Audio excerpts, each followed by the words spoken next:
What's up, everybody? Welcome back to the rePORTER Show, man. This week was a terrible week of sports. I will not lie to you. I'm not going to sugarcoat it.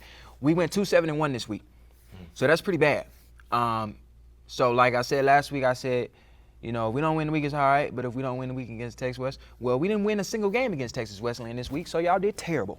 But we got highlights, so we're going to go ahead and jump straight into football for this one against Texas Wesleyan, the 11th ranked team in the nation. Let's go ahead and kick it off, man. I mean, we had a bomb from Davian to Brendan, an 85-yard touchdown reception, right, to open up this game. So that's big for us. A lot of energy coming behind that. Davian continued to pass the ball well through that first quarter, man. He racked up 186 yards passing just in the first quarter. Starting the second quarter off, had a big pass play here, connecting with Jalen, capping off a 14-play, 88-yard drive. Texas West didn't take long to answer back. After this 58-yard return, they scored soon after, making it 14-7. So we got to, it is offensively. So DJ put us back up 2 scores after taking one 47 yards to the house. You know what I'm saying? Shout out to Brendan, throwing a great block. Throwing a great block. Finish a play. Absolutely. Defensively this half, we really stepped up. We were very disruptive, as you can see here. Christian keeping them from connecting deep. Harper was showing himself as well, delivering a big hit in the backfield here. Ooh, boy. Also breaking up another pass downfield. So the deep ball, like we talked about, used to kill us, right? And then Donovan here in the red zone breaks up a pass, forcing him to kick a field goal, right? So kicking a field goal in the red zone, that's big for us. But then near the end of the half, we gave up 2 huge pass plays. So they only had 2 plays. They drove down the field all the way, just off back-to-back deep balls, getting beat, right? So we went into the half up 21-17. Coming out the half, we kick it back to the guy that already had 2 big kick returns. First play. And what does he do? He takes it back 102 yards. He didn't have to juke nobody. The man had 202 yards in kickoff returns, untouched. Man, not even untouched. Nobody even touched him. Right? So shortly after, we give up a 52-yard touchdown pass. Back to old ways, right? So then I don't know what the idea was for the punt. I don't know if that was a coaching thing or a player thing, but I think anywho. NASCAR just took it away because it was about to get done. So it was easy for them to score immediately. They was already at their 30. Then we let off another deep ball. This was a 75-yard touchdown pass. So the first and second half were 2 completely different halves.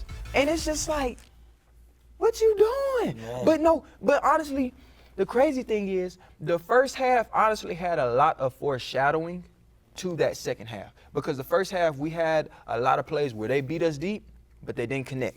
The quarterback either overthrew it or they just didn't come up with the pass. And so I was like, well, we getting saved right now. And then the plays where we did make plays, it was like, okay, so we're not continuously getting beat deep. But then at that point, I feel like you're kind of hoping that they change their scripts. And they try something else. And they try something else. They was going to keep going deep. Clearly, it was almost like it was only a matter of time until they connected on one of those deep balls and beat us deep. I mean, granted, we were playing the deep ball good for the most part, but like you said, there were a couple plays in the first half where it very well could have been a touchdown.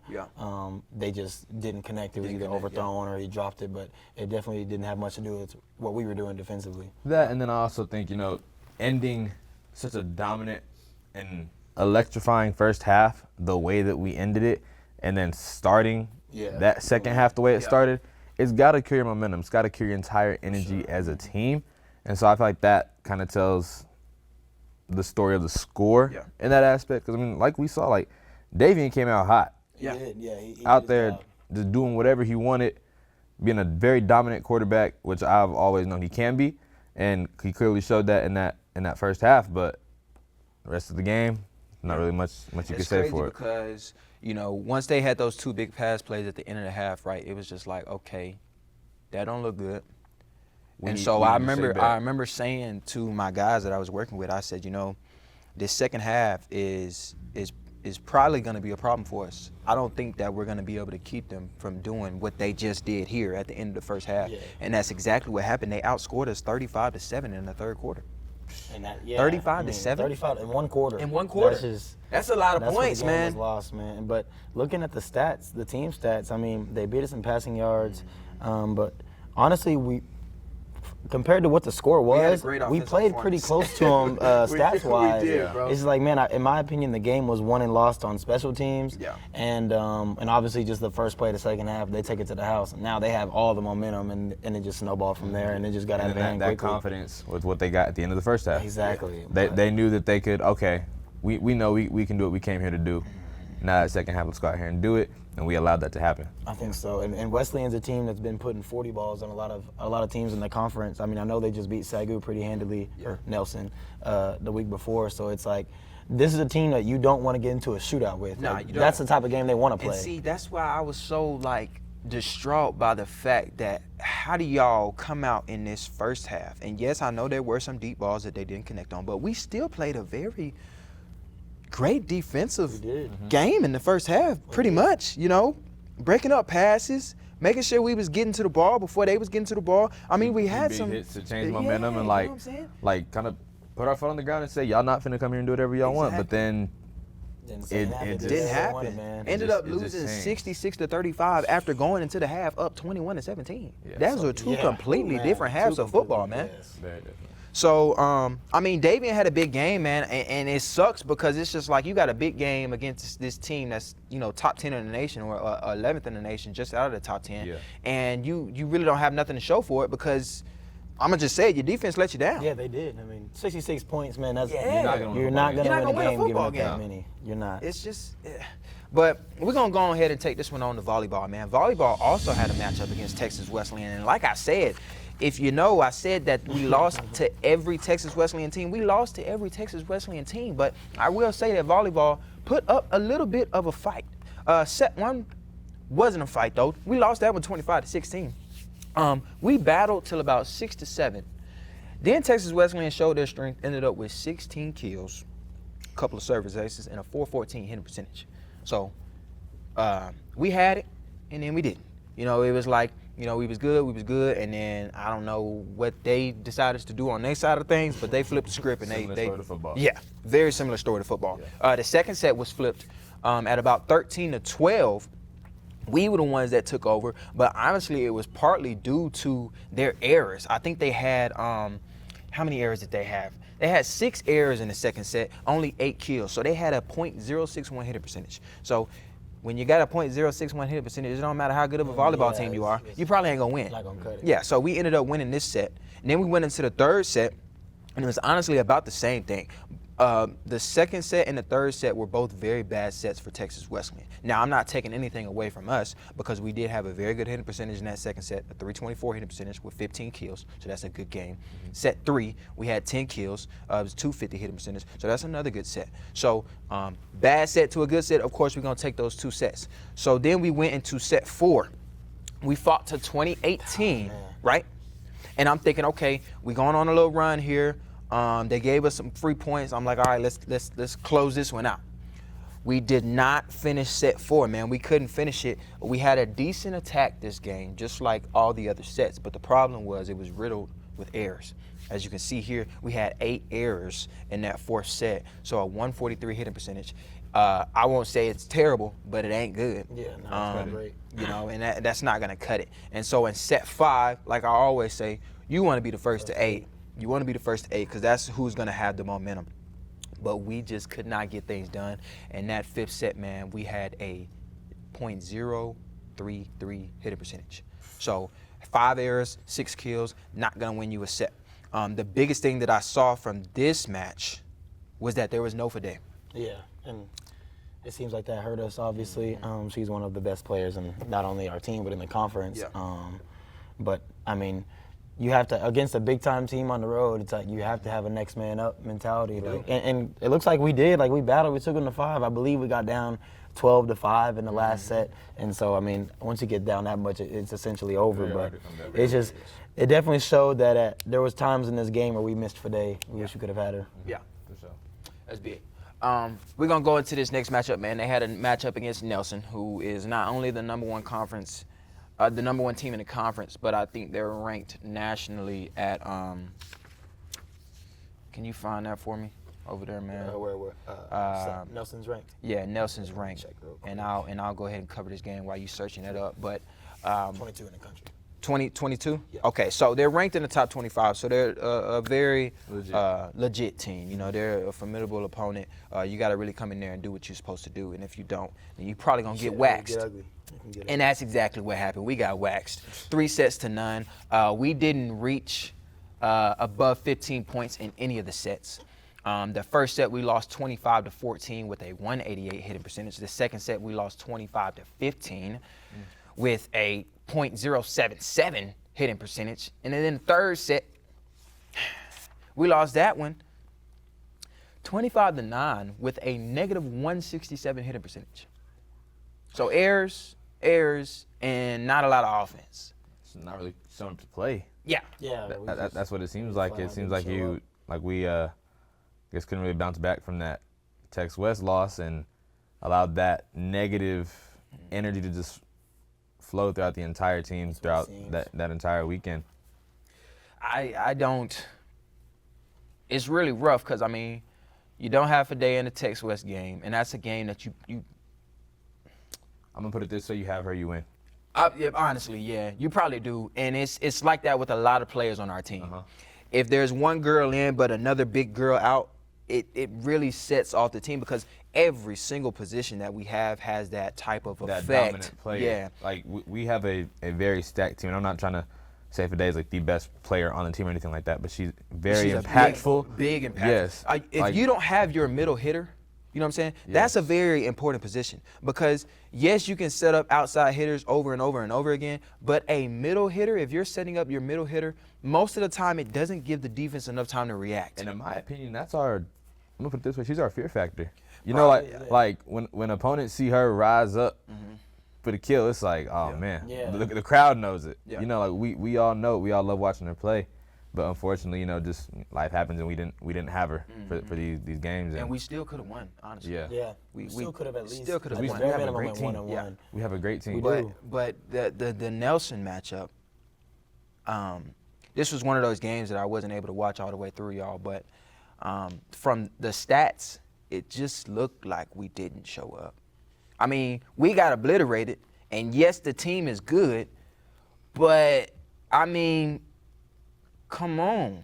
You know, it's like, first of all, it looked like the defense was non-existent. Yeah. Yeah. First of all. Second of all,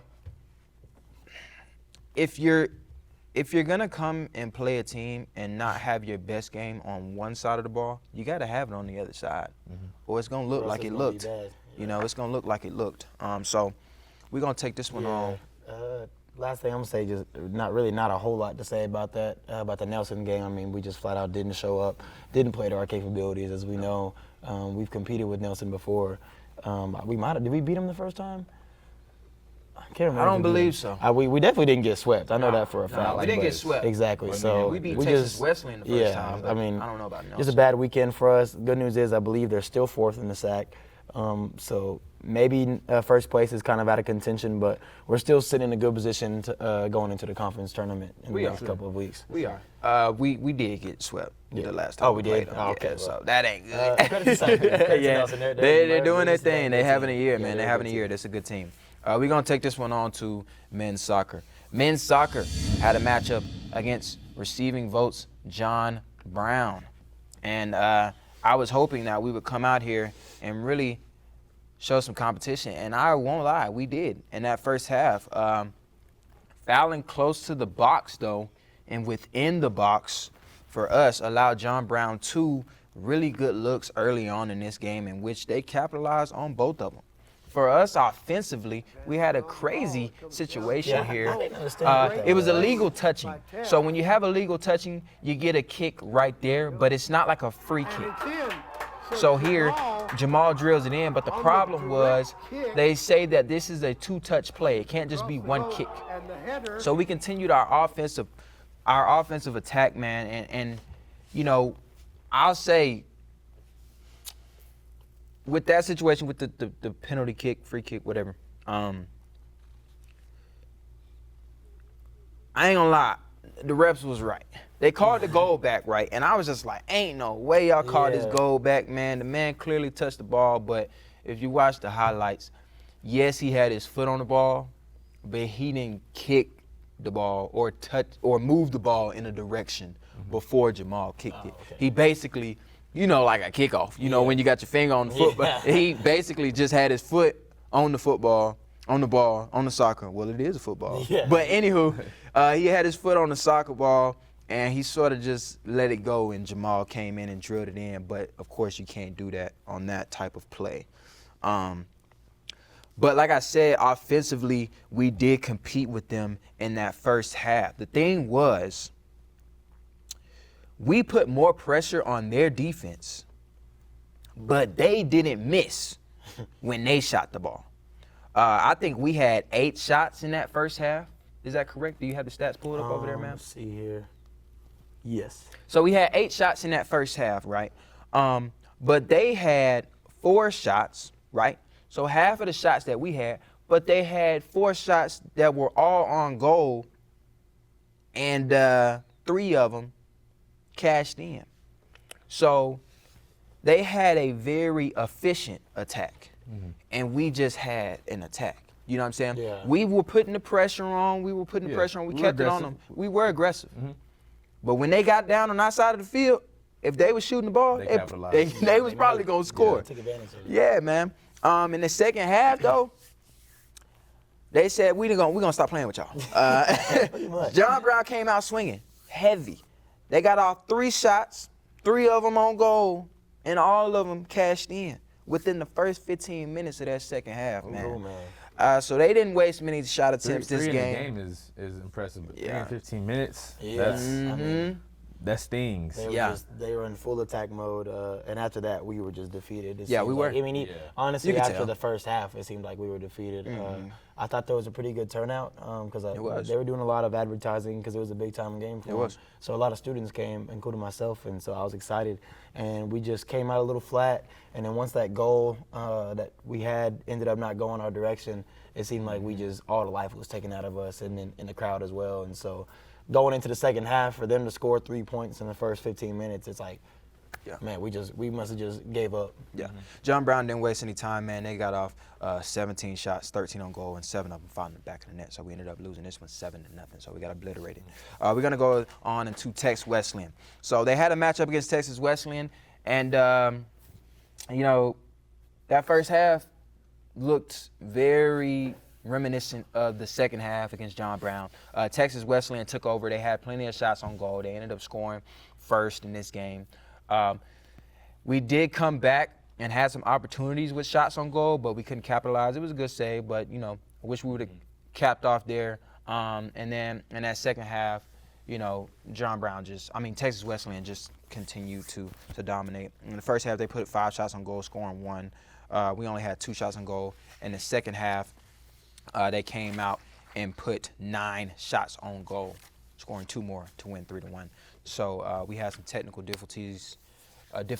We weren't able to pull all the highlights, but it's probably good that we weren't able to do that. So it is what it is. Let's take this one on to women's soccer. Women's soccer had a matchup against John Brown as well. And unlike the men's, this one was over from the get-go. They didn't wait till the second half to get this one over with. The first half, they had 3 goals within the first 15 minutes. So like I said, they're like the second half of the men's game. And then they ended up with 5 goals in all in the first half. They kept it going into the second half, scoring 7 more goals with 28 shots on goal, losing this one 12-0. 12-0, man. 28 shots on goal.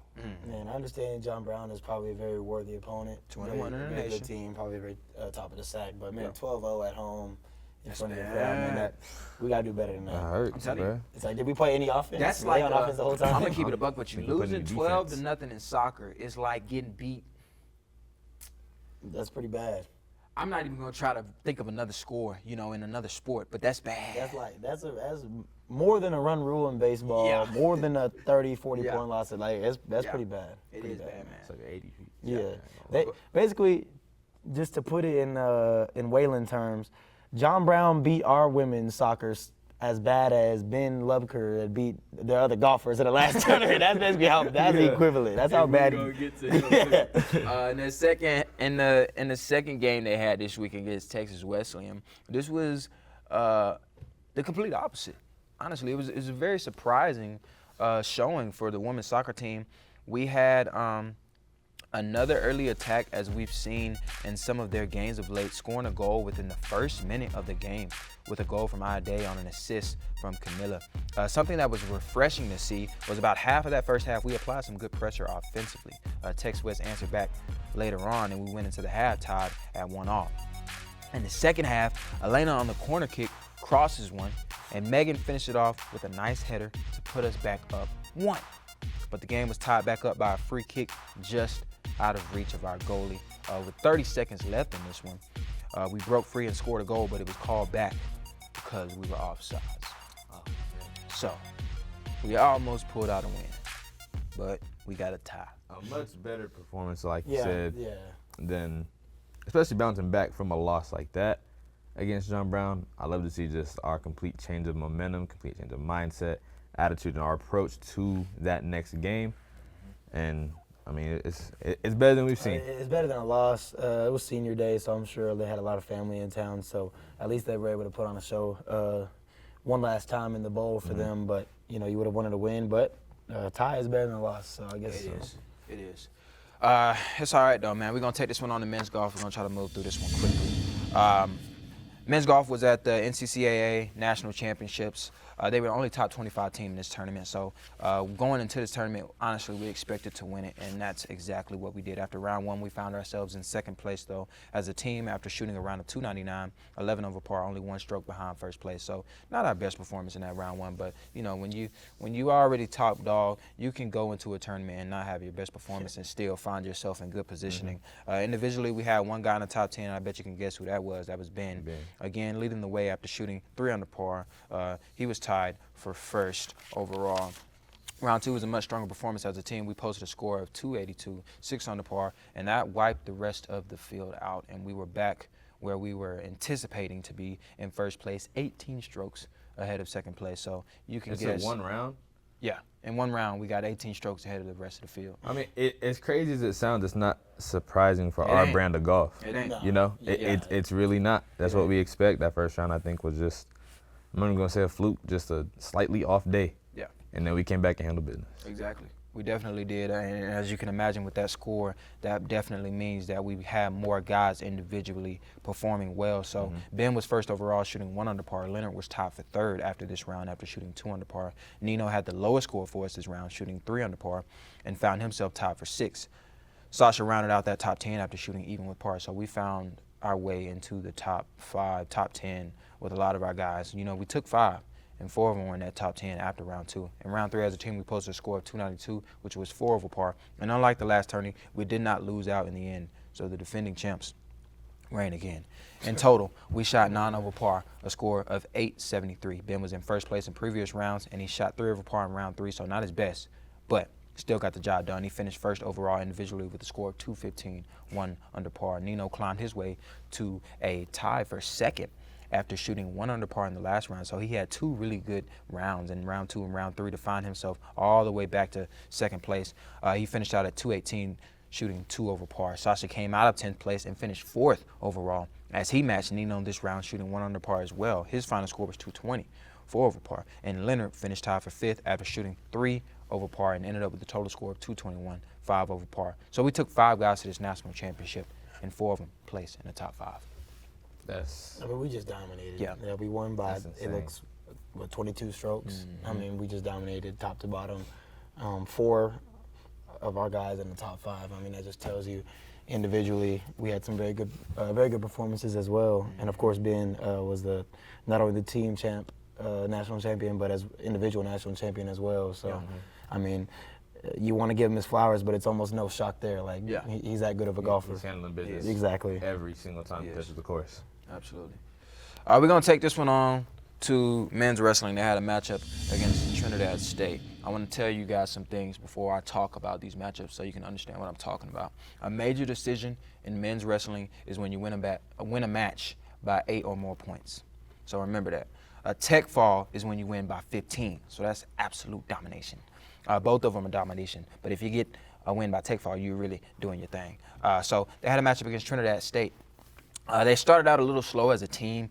They had a couple matches with some really low scoring that we lost by decision, and one match that was rough, losing by tech fall. But we handled ourselves well the rest of the way and came out on top.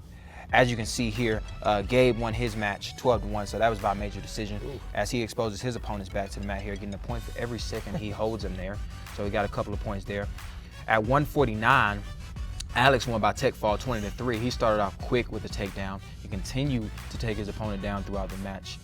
At 165, Gavin won 12-3 by major decision. Almost got a pin here with this move that they called the Merkle, but it got reversed quickly. Then we had at 174, Ethan won 4-0, driving his opponent to the ground and kept. And he got Big Mac return there. Then here we had John putting his opponent in a cradle pin at 197, winning his match by pin.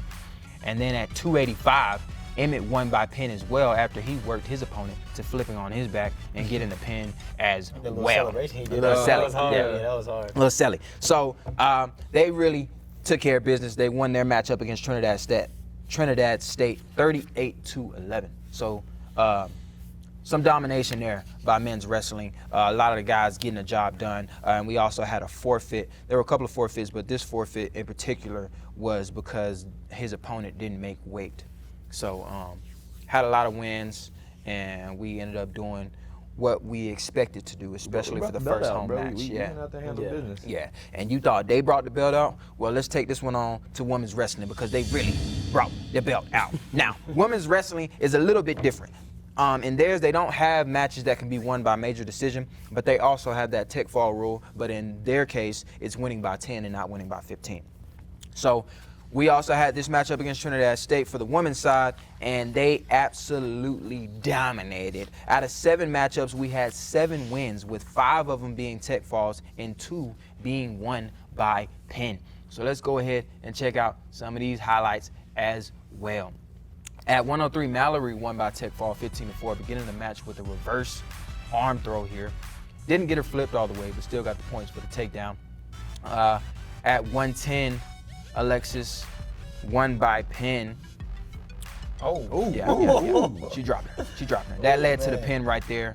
At 117, Margarita also won by pin. That came from this nice reverse arm bar to get her opponent on her back. That also led to another pin. At 124, Tess won by tech fall, dominating her opponent. She rolling her on the ground, put her in a little spin cycle. And then later on here, just driving straight through her and driving her to the ground. At 138, Jordan also won by tech fall, just ragdolling her opponent. She just throwing her around the ground. You know, every point that you get when you flip her up like that is just 2 points. So she just kept doing it until she got 10 and the match was over with. So at 145, Avery also won by tech fall. Might as well just be a gator. The way she death rode this girl, she just kept rolling. And then Audrey won her match by tech fall as well, just overpowering her opponent. So the women's wrestling team just Brought the broom out, brought the belt out. They went out there. Yeah. Just flat out bullied Trinidad. They won that That didn't look matchup, I think 68-0. Oh. I'm not gonna lie, I think it was 68-0. I'm gonna pray for their recovery, cause Yeah. oh my Yeah. gosh. I feel bad for what It was- I just saw. it was 68-0. That's a murder. So that was big by men's and women's wrestling. Now, I know we're over time, but this might just be one of them situations where this one might only get posted on YouTube. So we're gonna go ahead and cover this last sporting event that we had, and that was men's basketball. Men's basketball had a matchup against Our Lady of the Lake. And this was a much anticipated matchup. I know last year did y'all lose or last year did y'all win? Okay, so last year they won and the year before that they won. No, we lost last year. Y'all lost last year, but the year before that y'all won. Yes. Correct. Okay, so sort of 1-1 over the past couple of years. And now we have this matchup here at the beginning of the season, a home opener. So it was really exciting to see because that home opener, all the energy was in the gym. Oh, yeah. We had a lot of students show up to this game, so that was Student big. section was It was, man. immaculate. That Yeah. was big time. Student section was That definitely. blue crew showed up. Yeah, did. for We sure. did. We went on a 14-0 run to start this one. Defensively, we were showing up, putting a lot of pressure on them, getting a couple of steals. As you see, we get a steal here. Then we was diving on the ball, making sure we was getting to it first. Able to get the ball out to the corner for the corner three. As you can see, the fans there. You already know what they were saying. Everybody turned. Then Q with a deep three, as he does. He was hyped after that one, man. But after that offensive attack that we had, our offense sort of died down. And they were starting to climb back. We weren't getting back on the fast break there. Had a couple opportunities where they were just coming down. They had the press on us, the full court press, and it put some pressure on us that we honestly probably just couldn't handle at the moment. We had a lot of turnovers in that first half, and they capitalized and went into that first half up 1. We came out in the second half with a little bit of energy. Dylan dropping a 3 here, getting the crowd going a little bit. And then we had another steal. So reminiscent of the beginning of that first half. And of course the ball got thrown around a little bit, but eventually we finally got it back out to the top of the key for another 3. So got a lot of momentum coming here. But then they put on that full court press and we just couldn't handle it. This one right here was a 5-second violation. We couldn't even get the ball inbounded. And then at the end of the game, very controversial play here. Had a couple of opportunities to score, but at the same time, it looked to me like we was getting fouled. And of course, coach thought the same thing because he was teed off is the best way I can put it, because the boy was mad. I mean, but we had 4 guys in double digits. As you can see, Dylan had 17, man. Nico had 14, James had 13, Brett had 10. I mean, it was a game where you would think that we should have handled it, especially by the way that we started the game, but we didn't. We didn't. And I'm gonna let y'all get to that, but the last thing I wanna say, and I'm gonna open it up to y'all, is we really have to get to a point where we can be controlled under pressure.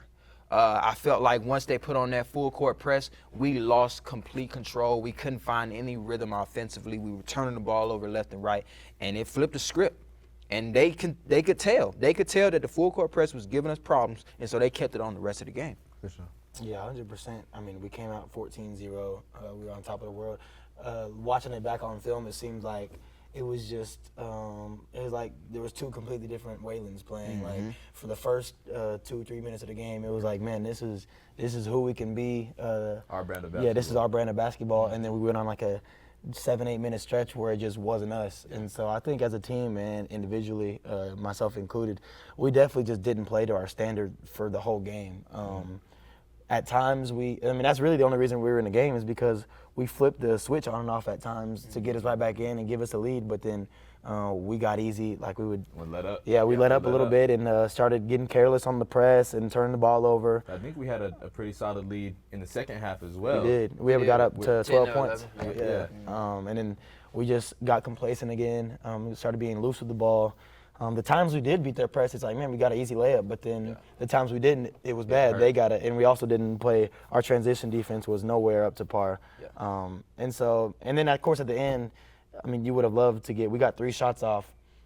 You want to say that we got fouled on 1 or 2 of them, but at the end of the day, you don't leave it up to the ref. You don't leave it up to the ref. I feel like the positions that we were in, we should have handled. We should. In the heat of the moment, we were all mad, and obviously coach was mad about the no call. But I mean, the next day at film, I mean, basically the premise of what coaches were saying is that we can't leave it to the refs to bail us out. That's what we were going up into the paint expecting to get bailed out, and Our Lady was going in and finishing. So, we'll be better from it. I appreciate all the students who came, because that was a game changer. I don't think last year it never got that rowdy in my opinion. So that was big time of the students, and I hope they continue to come. But yeah, nothing else we can do but go to the film room and move forward and be better, because that wasn't our brand of basketball, the whole game at least.